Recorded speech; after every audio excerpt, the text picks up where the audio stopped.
Record भी कर लेते।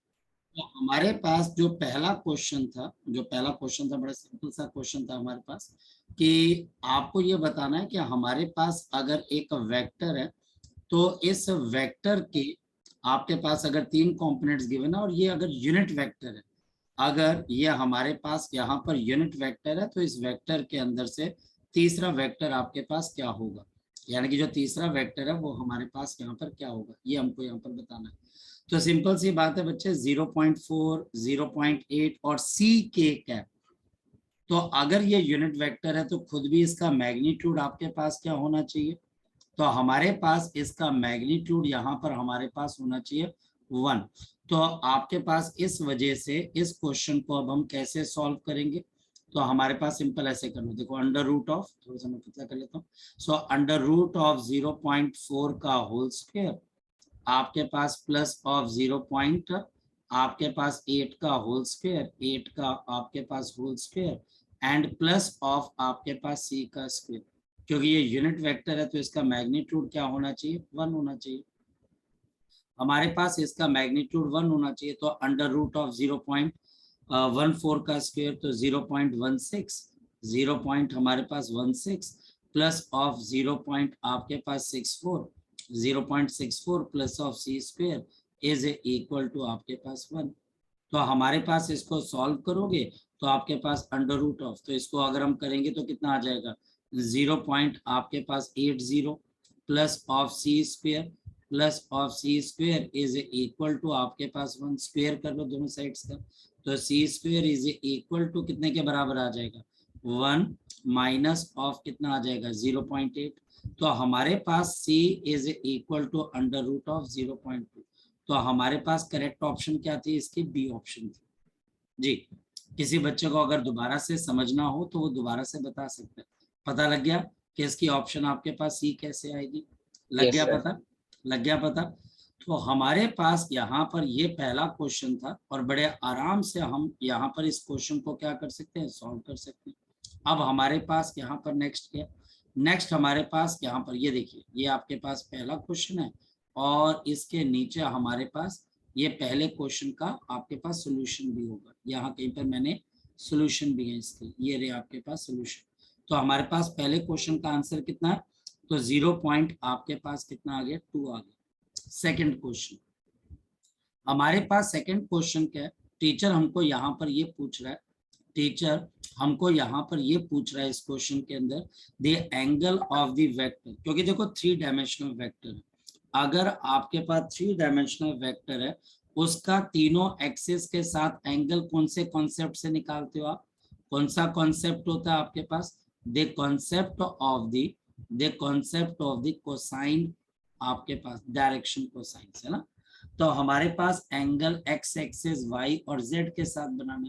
देखो एक चीज तो पता है कि हमारे पास एक्स का और वाई का कंपोनेंट 1 और 1 है, तो ये दोनों एंगल बराबर होंगे, एक बात तो तय। तो अगर मैं एंगल एक्स एक्सिस के साथ बनाऊंगा कॉस ऑफ आपके पास अल्फा, तो मैंने क्या बताया था, A X upon magnitude of this vector, तो 1 + 1 आपके पास 1 का स्क्वायर प्लस 1 का स्क्वायर प्लस ऑफ आपके पास √2 का स्क्वायर, तो कितना आ जाएगा आपके पास यहाँ पर, तो 1 का स्क्वायर प्लस ऑफ 1 का स्क्वायर प्लस ऑफ मेरे पास यहाँ पर क्या आ जाएगा, 2 आ जाएगा, क्योंकि √2 आ जाएगा। तो हमारे पास 1 अपॉन नीचे कितना आ जाएगा बोलो, तो 2 + 3 आपके पास 2 + 1 3 4, तो आपके पास 4 का रूट कितना होता है, हाफ, तो कॉस ऑफ अल्फा हाफ। तो इसका मतलब ये है कि एक्स एक्सिस के साथ एंगल 60 डिग्री है, तो वाई एक्सिस के साथ भी एंगल कितना हो जाएगा, 60 डिग्री हो जाएगा। तो ऑप्शन या तो ए ऑप्शन है या फिर बी ऑप्शन है। अब ए ऑप्शन नहीं हो सकती, बताओ क्यों, ए ऑप्शन इसलिए नहीं हो सकती क्योंकि तीसरे वेक्टर को आप ध्यान से देखो, यहाँ पर तीसरा वेक्टर मेरे पास है √2 के, तो इसका कंपोनेंट चेंज हो गया, तो इसका मतलब एंगल भी चेंज होगा और हमारे पास इसकी ऑप्शन क्या आ जाएगी, सी। तो देखना बच्चे हमारे पास ये क्वेश्चन आपके पास हुआ कैसे, क्योंकि अगर कोई टीचर बोलता है z एक्सिस के साथ एंगल बनाना है तो कॉस ऑफ गामा, तो √2, मैग्नीट्यूड तो 2 ही है आपके पास, तो आपके पास कितना आ जाएगा, 1 अपॉन √2। तो 1/√2 का मतलब आपके पास एंगल 45, तो क्वेश्चन का आंसर आ जाएगा बच्चे। आगे बात समझ में। तो सेकंड क्वेश्चन का आंसर हमारे पास कितने के बराबर आ जाएगा? सेकंड क्वेश्चन का आंसर हमारे पास यहाँ पर आ जाएगा बच्चे आपके पास सी के बराबर। The value of the unit vector in direction of vector 5i cap plus 12j cap। मुझे लगता है कि ये सब बच्चों का आंसर आना चाहिए, क्योंकि आपका इसका यूनिट वेक्टर निकालना चाहिए था। तो पहली ऑप्शन हो नहीं सकती, दूसरी भी नहीं हो सकती, तीसरी भी नहीं हो सकती, चौथी बनेगी। हाँ, ये तो बड़ा आसान क्वेश्चन था, इसको टिक ही करना था, क्योंकि आपके पास 5i cap minus 12j cap and divided by 25 plus 144। तो बच्चा हमारे पास 12 प्लस ऑफ 144, आपके पास क्या चाहिए बच्चे? तो आपके पास यहाँ पर क्या चाहिए बच्चे? आपके पास यहाँ पर इस तरीके से आपके पास यहाँ पर आंसर आ जाएगा, है ना। तो 5i प्लस ऑफ 12, तो 25 प्लस 144, तो 169, उसका रूट बच्चे 13 होता है। लग गया पता बच्चे आपको? यस और नो? यस और नो? Yes sir.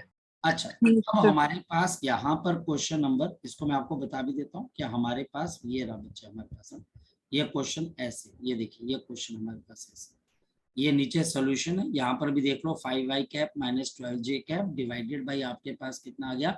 हमारे पास यहाँ पर 13 आ गया। नेक्स्ट क्वेश्चन देखते हैं, हमारे पास नेक्स्ट क्वेश्चन क्या है?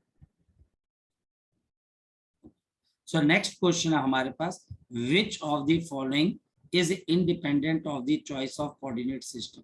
देखो बच्चे, हमारे पास इंडिपेंडेंट ऑफ कोऑर्डिनेट सिस्टम का मतलब क्या है कि जो आपके पास एक्स वाई और जेड एक्सिस पे डिपेंड करे। मैं समझाता हूँ कैसे, फोकस करना, मैं आपको समझाता हूँ कैसे।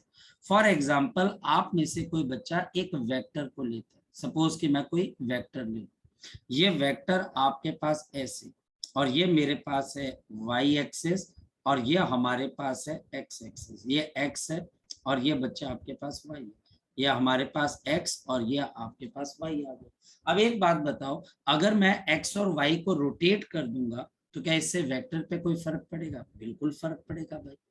मान लिया जाए कि मैं थोड़ा सा x को आगे की तरफ को ले जाऊं, ये देखो, थोड़ा सा मैं x को आगे की तरफ को ले जाऊं और थोड़ा सा y को यहाँ की तरफ को ले जाऊं, तो इससे वेक्टर की डायरेक्शन पे फर्क पड़ता है। तो वो बोल रहा है बच्चे, independent of the choice of the coordinate system, ऐसी कौन सी चीज है जो x, y और z के ऊपर डिपेंड करती है? तो हम यहाँ पर देखें, अगर हम यहाँ पर देखें तो हमारे पास क्या क्या ऑप्शन है? Vector p plus Q plus R, vector P X Q X और आर एक्स। ये तो साफ पता लग रहा है बच्चे, ये तो एक्स एक्सिस पे डिपेंड कर रहा है। हमारे पास ये किस पे डिपेंड कर रहा है? एक्स एक्सिस पे। जैसे आप एक्स को चेंज करोगे तो इन तीनों की वैल्यू भी चेंज हो जाएगी। सी, हमारे पास ये भी देखो बच्चे, ये भी एक्स एक्स वाई जेड तीनों पे डिपेंड कर रहा है, तो इसका मतलब अगर आप एक्स वाई जेड को चेंज करोगे तो ये भी चेंज हो जाएगा। और सबसे पहली चीज है बच्चा हमारे पास वेक्टर एडिशन। वेक्टर एडिशन बच्चे, कभी भी जब आप वेक्टर्स को ऐड करते हो तो आप सिर्फ क्या देखते हो? उन वेक्टर्स का मैग्नीट्यूड क्या है और उनके बीच का एंगल क्या है। कहने का मतलब, अगर मान लिया जाए कि मैं दो वेक्टर्स लेता हूं, मेरे को एक बात का जवाब दो, मैं दो वेक्टर्स ऐसे ऐड कर रहा हूं 60 डिग्री के ऊपर, और मैं दो वेक्टर्स 60 डिग्री पे ऐसे ऐड कर रहा हूं, मुझे एक बात बताओ, ऐसा करने से वेक्टर के एडिशन पे कोई फर्क पड़ेगा? मुझे बात बताओ, नहीं पड़ेगा ना, क्योंकि यहाँ पर भी रिजल्ट क्या आएगा आपके पास? P square plus Q square, आपके पास plus of 2p Q cos of 60 degree, हाँ या ना? Cos of 60 degree. यस और सर। आपके पास यहाँ पर भी क्या आएगा? Under root of P square plus of Q square plus of 2p Q cos of 60 degree. तो यहाँ पर डिपेंड ही नहीं कर रहा आपके पास, ये हमारे पास डिपेंड ही नहीं कर रहा बच्चे कि आप यहाँ पर किस डायरेक्शन में इसको ऐड कर रहे हो। आपके पास एंगल सेम है, वेक्टर सेम है, अखिल, अक्षिता, अवनी, तो हमारे पास रिजल्ट भी क्या है बच्चे? सेम। तो ये इंडिपेंडेंट है, ये इस बात पे डिपेंड नहीं करता कि आप वेक्टर ऐसे 60 डिग्री पे ऐड कर रहे हो या ऐसे ऐड कर रहे हो या आप ऐसे ऐड कर रहे हो, रिजल्ट हमेशा सेम आएगा। तो ए ऑप्शन इस बात पे डिपेंड नहीं करती। आप साथ साथ नोट भी करते जाना कि मैं कौन कौन सी ऑप्शन बता रहा हूँ। पहले की ऑप्शन बी है, सेकंड की ऑप्शन सी है, थर्ड की ऑप्शन डी है और फोर्थ की option A. Question number 5, a car travels 6 kilometer towards north at the angle 45 degree to the east, then travels to the distance 4 kilometer towards north at the angle 135 degree to the east. How far is the point from the starting point? यानी कि polygon law of vector addition लगाना। What angle does the straight line joining the initial and final position makes with the east? East का मतलब आई cap के साथ angle निकालना, तो वही टेंजेंट ऑफ थीटा करके हमको एंगल निकालना पड़ेगा। तो सबसे पहले ये कार चलती है 6 मीटर आपके पास नॉर्थ की तरफ, तो आपके पास पहली डिस्प्लेसमेंट कितनी आ गई 6j के, आपके पास 6j का पहली डिस्प्लेसमेंट। फिर बच्चे हमारे पास 6 किलोमीटर नॉर्थ, अच्छा नहीं, पहले ये नॉर्थ के साथ एंगल पे चल रही है, 2 मिनट, 1 मिनट, मैं थोड़ा सा गलत सोच रहा। द कार ट्रेवल 6 किलोमीटर, हमारे पास यहाँ पर बच्चे ये जो आपके पास कार है ये हमारे पास ट्रेवल कर रही है 6 kilometre towards north at the angle 45 to the east. तो ये हमारे पास यहाँ पर इस तरीके से क्या बन जाएंगी, आपके पास चीजें बन जाएंगी, ये देखिए। तो हमारे पास ये ऐसे बन गया, सो ईस्ट, ये वेस्ट, ये नॉर्थ और ये हमारे पास साउथ। तो हमारे पास 6 kilometre towards north at the angle 45 to the east, तो ये नॉर्थ की तरफ को जा रहा है, लेकिन ईस्ट के साथ कितना एंगल बना रहा है बच्चे हमारे पास 45। बिल्कुल, ये पहली डिस्प्लेसमेंट आ गई।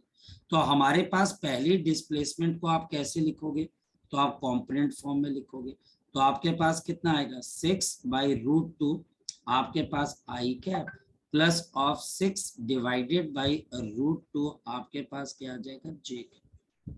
ऐसा क्यों, क्योंकि आपको पता है कि ये वाले कॉम्पोनेंट 45 डिग्री है, cos 45 1/√2, sin 45 1/√2। देन बच्चा हमारे पास travel 4 kilometre towards north, then बच्चा हमारे पास ये चलता है 4 kilometre towards north at an angle 135 degree to the east. अब यहाँ से ये नॉर्थ की तरफ को चल रहा है, लेकिन ईस्ट के साथ कितना एंगल बना रहा है बच्चा आपके पास ऐसे, मेरी बात को आप समझिए, ये एंगल आपके पास 135 डिग्री बना, लेकिन कंपोनेंट्स बनाने के लिए, और ये अब कितना चल रहा है बच्चे आपके पास 4 मीटर, लेकिन अब जो आप कंपोनेंट बनाओगे वो किस पे बनाओगे 45 डिग्री ऐसे। तो क्या इसके दोनों कंपोनेंट, अब बताओ बच्चे, क्या जो हमारे पास इसके दोनों कंपोनेंट जो बनेंगे वो पॉजिटिव के होंगे कि नेगेटिव के होंगे, सोच के देखो बच्चे। तो 4 एक मीटर पॉजिटिव और एक नेगेटिव, बिल्कुल, जो आपके पास आ जाएगा -4/√2 आई कैप एंड प्लस ऑफ 4/√2 आपके पास j कैप, क्योंकि दो कंपोनेंट है, एक यहाँ पर और एक ऊपर बन जाएगा। ठीक है, मुश्किल नहीं है। अब आपको नेट डिस्प्लेसमेंट बतानी है, तो बताओ d1 + d2। अब बताओ कौन बच्चा करके बताएगा d1 + d2। तो 6 - 4, तो आपके पास कितना आएगा 2/√2 आई कैप एंड प्लस ऑफ क्या आ जाएगा आपके पास 10/√2। ठीक है, मेरी बात को ध्यान से समझो।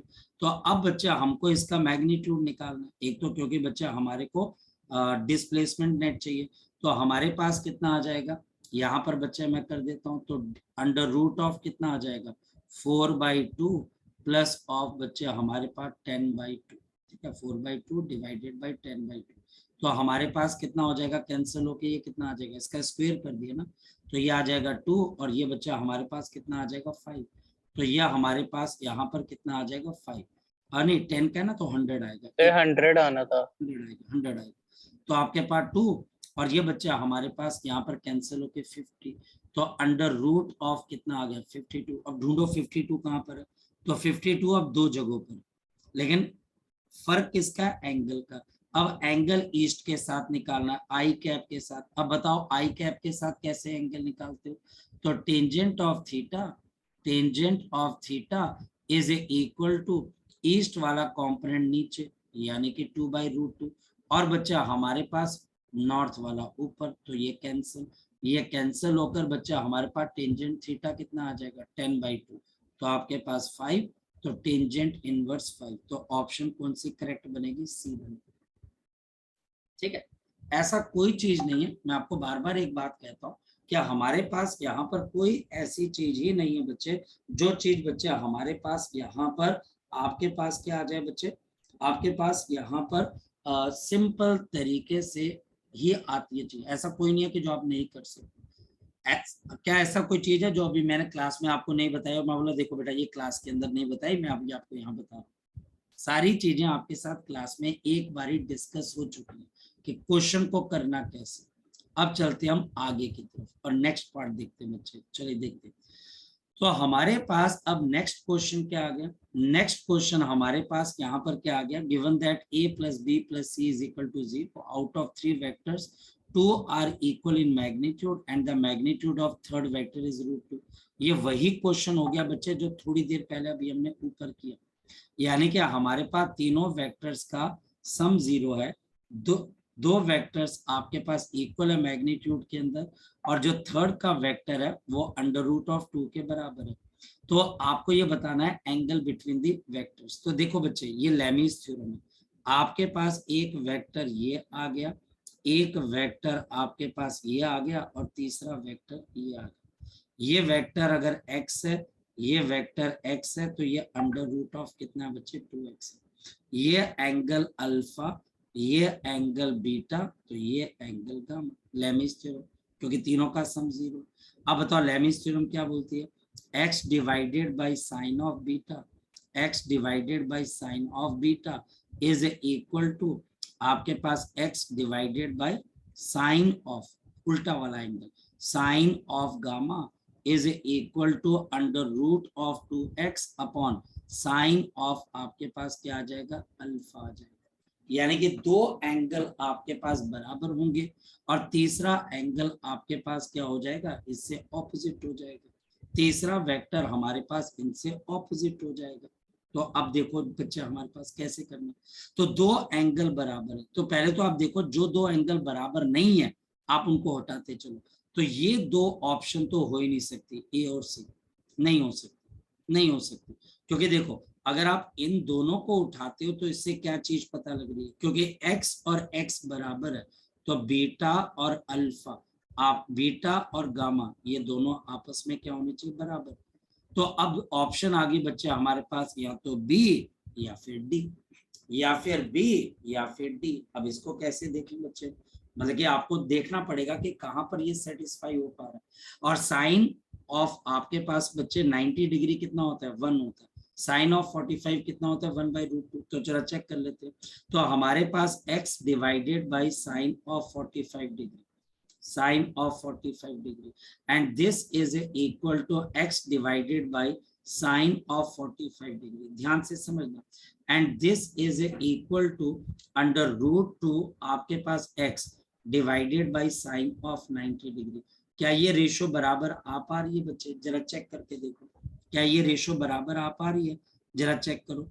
बिल्कुल, यहाँ पर √2, यहाँ पर √2 और ये भी √2, बिल्कुल ये हमारे पास ऑप्शन बराबर आ पा रही है, बिल्कुल। तो आप यहाँ पर बी ऑप्शन के साथ चलो। ये क्वेश्चन थोड़ा सा मुश्किल है, इसको आप टफ की कैटेगरी में डाल सकते हो। नॉर्मल बच्चों से थोड़ी सी ज्यादा थिंकिंग चाहिए थी कि आप कैसे लेमिस थ्योरम को यहाँ पर लगा सकते हो। Question number 7, next is the question number 7। Two forces 1 Newton and 2 Newton acts along the line x is equal to 0। x is equal to 0 का मतलब आपके पास है y एक्सिस, पहले तो ये समझो। x is equal to 0 का मतलब y एक्सिस, और y is equal to 0 का मतलब x एक्सिस। ये y is equal to 0 है। ये फोर्स आपके पास कितनी लग रही है, 1 न्यूटन की, और आपके पास दूसरी फोर्स कितने की लग रही है, 2 न्यूटन की, और मुझे इनका रिजल्टेंट बताना है। तो इसका रिजल्टेंट कितना आ जाएगा, 2i प्लस ऑफ j। तो इसकी ऑप्शन कौन सी है बच्चे, डी ऑप्शन। बड़े आराम से क्वेश्चन बच्चा कर सकता था। तो 2i plus of j, code word की बात है, जो बच्चा समझ गया उसका आंसर निकल जाएगा। नेक्स्ट वन, मेरा गलत हो गया। हाँ देखो, लेकिन मुश्किल था क्वेश्चन, पहले तो एक बात बता। नहीं, बहुत आसान, बहुत आसान। बहुत ज्यादा। सिर्फ इसमें से एक मुश्किल है, क्वेश्चन 6, मैं मानता हूँ 6, लेकिन बेटा एक आधा क्वेश्चन वो ठीक है मेरा। हाँ वो ठीक है, तो बहुत बढ़िया भाई, बहुत बढ़िया। तो लेकिन बेइज्जती ज्यादा होती है, बेइज्जती ज्यादा की मुश्किल कर लिया, आसान में फंस गया, ज्यादा बेइज्जती होती है।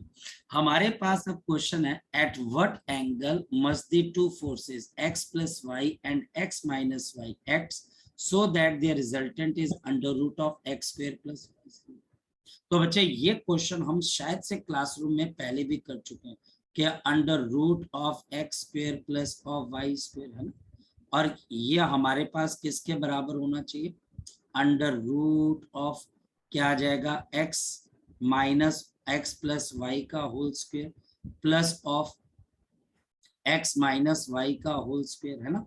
तो x माइनस वाई का whole square and plus of 2 into X minus Y, X minus Y, X plus Y into cos of theta. मैंने क्वेश्चन किसी और तरीके से आपको पूछा था, यहाँ पर कोई और क्वेश्चन, यहाँ पर कोई और तरीके से पूछा जाए, लेकिन क्वेश्चन का बेसिक साइंस वही है। वहां पर भी एंगल निकालना था, यहाँ पर। तो अब दोनों साइड्स का स्क्वायर कर देंगे तो हमारे पास क्या आ जाएगा, X square plus of Y square, and यहाँ पर मेरे पास क्या आ जाएगा, A square plus B square, A square plus of B square plus of आपके पास कितना आ जाएगा, 2ab। यहाँ पर इसको स्क्वायर कर देंगे तो plus of X square plus of Y square and minus of 2ab। और लास्ट वाली टर्म आपके पास क्या आ जाएगी, लास्ट वाली टर्म, तो plus of 2 into X square minus of Y square into cos of theta. ये बच्चे, तो X square Y square, X square Y square, 2xy cancel, तो minus of X square minus of Y square is equal to 2x square minus of Y square into cos of theta. ठीक, तो हमारे पास cos of theta किसके बराबर है, तो minus यहाँ पर कॉमन आ जाएगा, तो X square minus of Y square और X square plus of Y square, I am sorry, and divided by 2x square minus of Y square. तो ये ऑप्शन चेक कर लेते हैं कहाँ पर, तो कॉस इनवर्स ऑफ माइनस, एक तो माइनस बाहर आ जाएगा और अंदर X square plus Y square, और दूसरा नीचे आ जाएगा 2, तो 2 का फैक्टर सिर्फ और सिर्फ कहाँ पर है, फर्स्ट ऑप्शन में, तो इसकी इससे पहली ऑप्शन बनी थी। तो हमारे यस पास सर। यहाँ पर इसके इससे पहली ऑप्शन थी। ऐसा मिलता जुलता क्वेश्चन आपको कॉपी में नजर आएगा। वहां पर मैंने 3 का फैक्टर लेके एंगल 60 डिग्री निकाला था। ये क्वेश्चन थोड़ा जर्नल हो गया, पर तरीका वही है, करने का तरीका बच्चे हमारे पास वही है।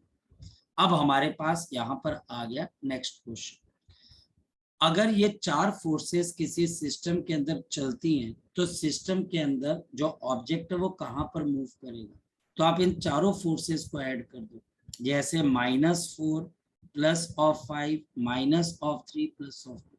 तो हमारे पास पहले फोर्स का x कंपोनेंट निकालना, तो -4 माइनस 4 प्लस ऑफ 5, तो ये देखते हैं, -4 प्लस ऑफ 5, -4 प्लस ऑफ 5, और आगे बच्चे हमारे पास कितना है, -3, तो माइनस ऑफ 3, इसके आगे कितना है, प्लस ऑफ 2। तो बताओ कितना बना बच्चे हमारे पास, कितना बना हमारे पास, तो ये हमारे पास यहाँ पर बन गया 1, और ये बच्चा हमारे पास -1, तो ये कैंसिल हो ये गया, 0 है।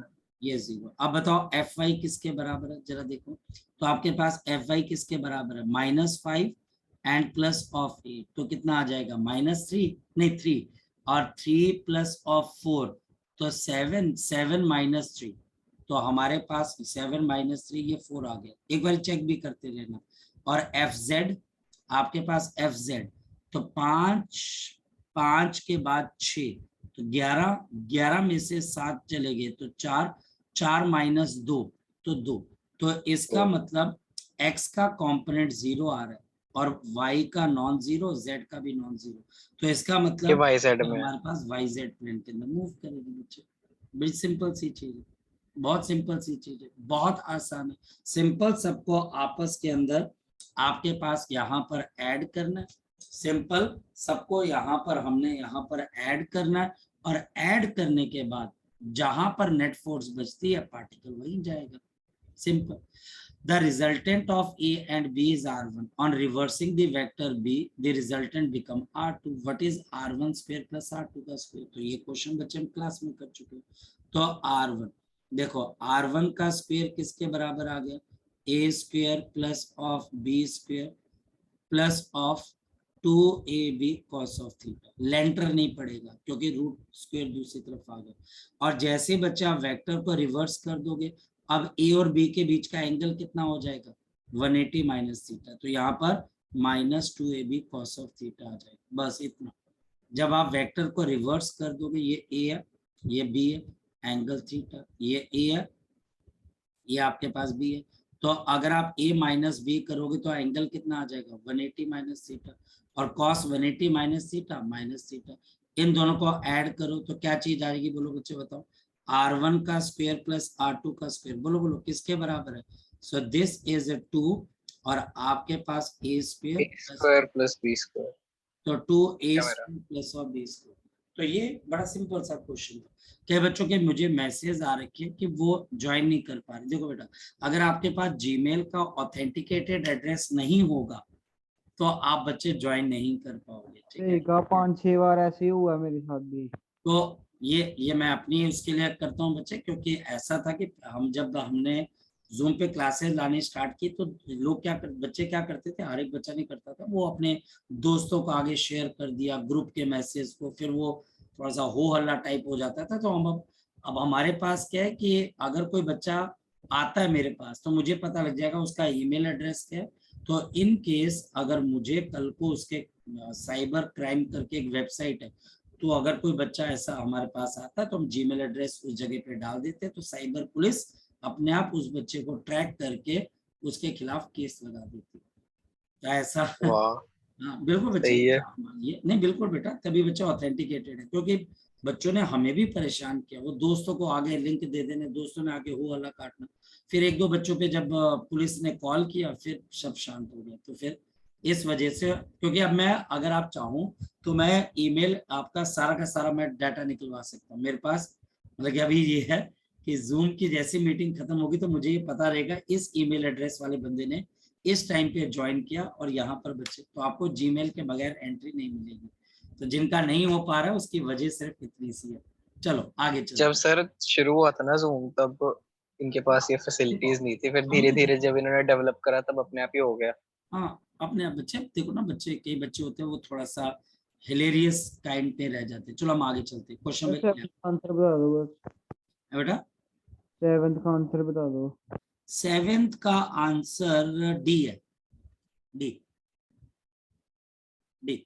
अच्छा, हमारे पास 11th के लिए थोड़ी हायर लेवल की बच्चे नॉलेज होनी चाहिए थी। पहली बात, अगर कोई बॉडी सर्कुलर मोशन में ट्रेवल करती है तो उसकी एक्सेलरेशन की वैल्यू किसके बराबर होती है। ये बच्चे अगेन टफ क्वेश्चन था। इसकी एक्सेलरेशन की वैल्यू होती है v स्क्वायर बाई r। और क्वेश्चन ये है 90 डिग्री पे अगर ये एक्सेलरेशन चेंज हो रही है तो एक्सेलरेशन के चेंज की वैल्यू किसके बराबर हो जाएगी। So this will be equal to v square by r। ये मैंने बहुत बार शॉर्टकट बताया हुआ कि अगर सर्कल के अंदर कोई भी वेक्टर अपने आप को चेंज करता है बाय द एंगल थीटा, तो इसका फॉर्मूला क्या है, 2v square by r sine of. और आपको कितने एंगल पे चेंज बताना है, 90 पे, तो 90 डिग्री डिवाइडेड बाई 2। तो 90 degree divided by 2, 90 degree divided by 2, तो ये 45 आ जाएगा। तो हमारे पास यहाँ पर क्या चीज आ गई, 2v square by r sine of 45, तो 1/√2, तो आंसर आ जाएगा √2v स्क्वायर बाई r। तो मैं इसको ये मान के चलूंगा कि ये क्वेश्चन आपके पास एक तरीके से बोनस भी रहेगा, क्योंकि कई बच्चों को शायद सेंट्रीपिटल फोर्स का फॉर्मूला ना भी पता हो।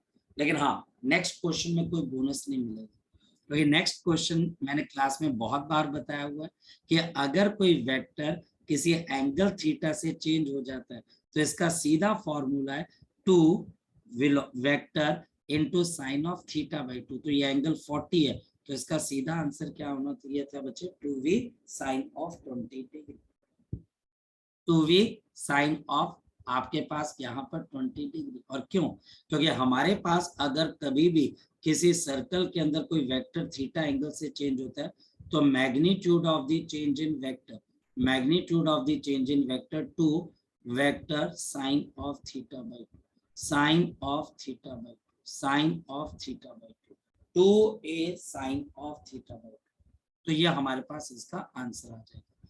नेक्स्ट है बच्चे, दो वेक्टर्स के बीच का एंगल बताना है। 2i cap 4j cap plus 4k cap और 4i cap plus 2j cap minus of 4k cap. तो हमने यहाँ पर क्या यूज करना था बताओ, हमने यहाँ पर क्या यूज करना था, हमने यहाँ पर यूज करना था इसका, आपके पास सिंपल कौन सा प्रोडक्ट, आपके पास डॉट प्रोडक्ट। तो डॉट प्रोडक्ट को यूज करके क्वेश्चन का आंसर निकालना। कैसे निकलेगा, बड़े सिंपल तरीके से निकल जाएगा। हमारे पास cos of theta is equal to a dot of b divided by magnitude of a and बच्चे हमारे पास मैग्नीट्यूड ऑफ b। तो जल्दी बताओ आपके पास क्या आ जाएगा, a डॉट b, 0। हमारे पास a डॉट b कितना है 8, तो यहाँ पर बच्चे हमारे पास 8 प्लस ऑफ 8 माइनस ऑफ कितना है 16, तो ये तो भैया आपके पास आ जाएगा 0, 0 आ गया ना बच्चे हमारे पास। तो cos ऑफ थीटा आपके पास कितना आ जाएगा, ये डायरेक्ट देख लीजिए, ये 0 आ गया। तो आप ये 0 आ रहा है, तो इसका मतलब इनके बीच का एंगल कितने के बराबर है 90 डिग्री। ठीक है, तो ऑप्शन कौन सी आएगी इसके, आपके पास ऑप्शन आ जाएगी डी, क्योंकि यहाँ पर ए डॉट बी क्या आ रहा है, आपके पास ए डॉट बी क्या आ रहा है 0, तो आपके पास एंगल 90 डिग्री। ठीक है, कोई ज्यादा मुश्किल क्वेश्चन नहीं था। चलो आगे चलते हैं। नेक्स्ट क्वेश्चन हमारे पास यहाँ पर वेक्टर्स का क्या है, अगर बच्चा हमारे पास ये दो वेक्टर्स गिवन है, अगर मेरे पास यहाँ पर दो वेक्टर्स गिवन है, vector A is equal to 2i plus 3j minus K, और ये आपके पास minus i plus 3j plus 4k, then the projection of A on B will be. तो projection of A on B क्या formula बताया था, projection of A cos, simple A cos theta, projection of A on B. तो ये बच्चे हमारे पास क्या होता है A cos theta.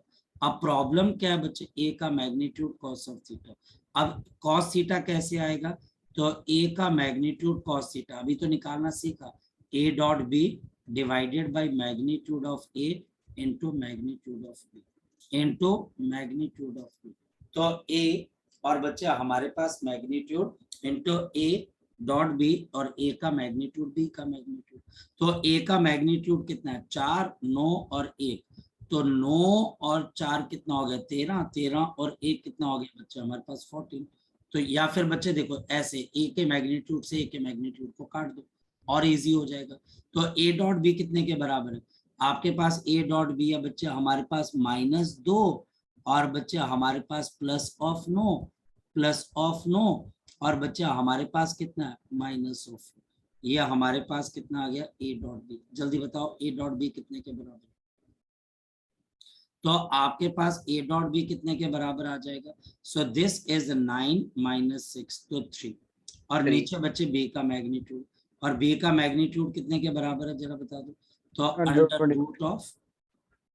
Under root of 1 plus 9 plus 16, तो 1 प्लस 9 प्लस ऑफ 16, तो 26। तो आपके पास आंसर कितना आना चाहिए बच्चे 3√26। तो ये बच्चे आपके पास क्वेश्चन का आंसर आ जाएगा, बड़ी सिंपल सी बात है, 14 का आंसर ये आ जाएगा। In above example unit vector perpendicular to both A and B will be. तो ये भी क्वेश्चन बच्चे थोड़ा सा लेंथी है लेकिन निकाल लोगे, ऐसा नहीं है कि मैंने करवाया नहीं हुआ है। तो अगर आपके पास टीचर कभी भी दो वेक्टर के परपेंडिकुलर आपको यूनिट वेक्टर पूछे तो वो कैसे निकालते हो, पहले आप a क्रॉस b निकालते हो, है ना, निकाल लेते हैं, and divided by magnitude of a, magnitude of आपके पास यहाँ पर a, magnitude of a cross b, तो मैग्नीट्यूड ऑफ हमारे पास यहाँ पर क्या आ जाएगा a क्रॉस b। तो हमारे पास यहाँ पर पहले तो आपको a क्रॉस b निकालना पड़ेगा, है ना, तो मैं थोड़ी सी आपकी हेल्प कर देता हूँ। यहाँ पर हम देख लेते हैं बच्चे कि इसका करेक्ट आंसर क्या आएगा, क्योंकि हमने कॉन्सेप्ट तो पढ़ ही लिया। क्या आपके पास देखो 15 का आपके पास ये सी ऑप्शन, ये देखो आपको यूनिट वेक्टर बताना है तो पहले a क्रॉस b निकालना है और फिर उसको a क्रॉस b के मैग्नीट्यूड से डिवाइड कर देना, तो इसकी करेक्ट ऑप्शन बन रही है सी। तो हमारे पास इसके करेक्ट ऑप्शन क्या बन रही है, आपके पास सी बन रही है। चलो आगे चलते हैं, तो करेक्ट ऑप्शन हमारे पास सी बन रही है। नेक्स्ट क्वेश्चन हमारे पास नेक्स्ट क्वेश्चन क्या है, दो कांस्टेंट फोर्सेस हैं जो एक बॉडी पे लग रही हैं और बॉडी आपके पास इस पोजीशन से दूसरे पोजीशन पे जा रही है, व्हाट इज वर्क डन। तो हमारे पास क्वेश्चन नंबर 16 वर्क डन आपके पास क्या आ जाएगा, फोर्स का डॉट प्रोडक्ट किसके साथ बच्चे, डिस्प्लेसमेंट के साथ। और डिस्प्लेसमेंट क्या होती है, फाइनल माइनस इनिशियल। तो हमारे पास पहले आप नेट फोर्स निकालोगे 2 और 1, तो आपके पास आ जाएगा 3i प्लस दूसरी फोर्स आपके पास कौन सी है, आपके पास -3 प्लस ऑफ 1, तो -3 प्लस ऑफ 1, तो minus of 2j minus of 2j plus of last है मेरे पास 3 एंड -2, 3 और बच्चे हमारे पास -2, तो आपके पास केक है, ये हमारे पास आगे केक है, ये आपके पास केक है आगे। तो हमारे पास फोर्स आ गई 3i minus of 2j minus of 2j and plus of k, और डिस्प्लेसमेंट फाइनल माइनस इनिशियल। तो हमारे पास यहाँ पे डिस्प्लेसमेंट क्या आ जाएगी, फाइनल माइनस इनिशियल। तो हमारे पास 7 -1, तो 6i तो 6i दिस इज 6i फिर बच्चे आपके पास है 10 -2, तो प्लस ऑफ आपके पास क्या आ जाएगा 8j फिर है बच्चे 5 -2, तो प्लस ऑफ 7k क्योंकि माइनस -2 है, तो 7k ये हमारे पास है। अब डॉट प्रोडक्ट निकालना है, तो 18 माइनस ऑफ 16 एंड बच्चे आपके पास प्लस ऑफ 7, तो ये करीबन बच्चा हमारे पास कितने का बन जाएगा, दिस इज 2 प्लस ऑफ 7, तो आंसर कितना आ जाएगा 9 जूल। तो हमारे पास इसका आंसर आ जाएगा 9 joule. Question number 17 for 2 vectors a dot b is equal to a cross b।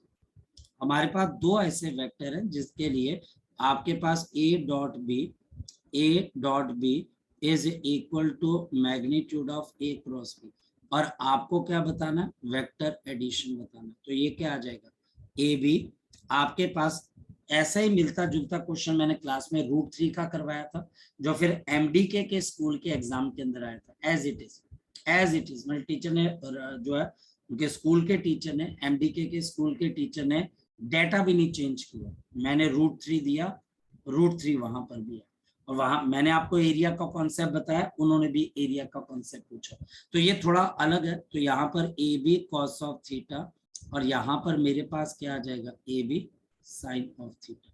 तो हमारे पास यहाँ पर क्या चीज आ गई, tangent of theta is equal to 1, तो थीटा आपके पास कितना आ जाएगा 45 डिग्री, और मुझे a प्लस बी बताना, तो अंडर रूट ऑफ, अब आपके पास क्या आ जाएगा a square plus B square, a square plus B square plus of 2ab plus of 2ab cos of 45, 1/√2 हो गया। तो आपके पास कितना आ जाएगा under root of a square plus B square and plus of under root of 2ab। तो यह हमारे पास क्या आ जाएगी, डी ऑप्शन आ जाएगी। Question number 18 which of the following is unit vector perpendicular to A and B. तो ये तो पता ही है बच्चे हमारे पास, आपके पास बाय डेफिनेशन ये आपके पास सी ऑप्शन है, क्योंकि ए क्रॉस ऑफ बी किसके बराबर होता है, दिस इज ए का मैग्नीट्यूड बी का magnitude sine theta into unit vector, और ये यूनिट वेक्टर दोनों के परपेंडिकुलर होता है, तो इसको डिनोमिनेटर में लेके आ जाओ तो ये आंसर आ जाएगा। 2 वेक्टर्स आर पैरेलल। अब बताओ बच्चे, 2 वेक्टर्स अगर पैरेलल होते हैं तो उनकी क्या खास बात होती है बच्चे हमारे पास, सेम होती है। रेशो होती है same.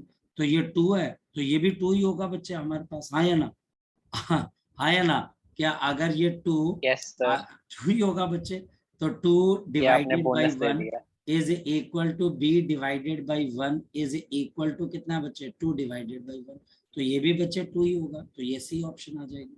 Which of the following is not true.